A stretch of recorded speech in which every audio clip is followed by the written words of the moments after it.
মানুষ হওয়া পৃথিবীতে বড় কঠিন। খালি চোখে যা দেখেন এগুলো মানুষ না, এগুলো জনসংখ্যা। এগুলো কি? এজন্য বলা হয় বাড়ছে জনসংখ্যা, কমছে মানুষ। বাড়তেছে কি, কমতেছে কি? মানুষ। গরুর পেট থেকে বেরোলেই ওটা গরু হয়ে যায়, ছাগলের পেট থেকে বেরোলেই ওটা ছাগল হয়ে যায়, মুরগির পেট থেকে বেরোলেই ওটা মুরগি। কিন্তু মানুষের পেট থেকে বেরোলেই ওটা মানুষ হয় না, ওটার মানুষ বানাইতে হয়, তাই না?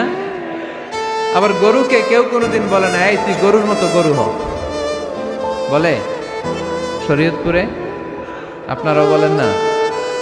ছাগলরে কেউ কোনোদিন বলছে এই তুই ছাগলের মতো ছাগল হ, কিন্তু মানুষকে বলা হয় তুমি মানুষের মতো মানুষ হও। কোরআন পড়লে মানুষের মতো মানুষ হওয়া যায়, ঠিক কিনা? স্বামী যদি ফজরের সময় ঘুমায় থাকে, স্ত্রী ডেকে দেওয়ার দরকার আছে না নেই? আবার স্ত্রী যদি ঘুমায় থাকে, স্বামীর ডেকে দেওয়ার দরকার আছে না নেই? কোন স্বামী যাবে জান্নাতে, তার স্ত্রী যাবে জাহান্নামে, আবার স্ত্রী হবে জান্নাতি, স্বামী যাবে জাহান্নামে। এরকম আমরা চাই নাকি? আমরা যখন জান্নাতে যাব, আমার স্ত্রীর হাত ধরে একসাথে জান্নাতে ঢুকতে চাই, ঠিক কিনা? বাংলাদেশ সৃষ্টি হয়েছে কত সালে বলেন? কত সাল? বাংলাদেশের বার্থডে কবে?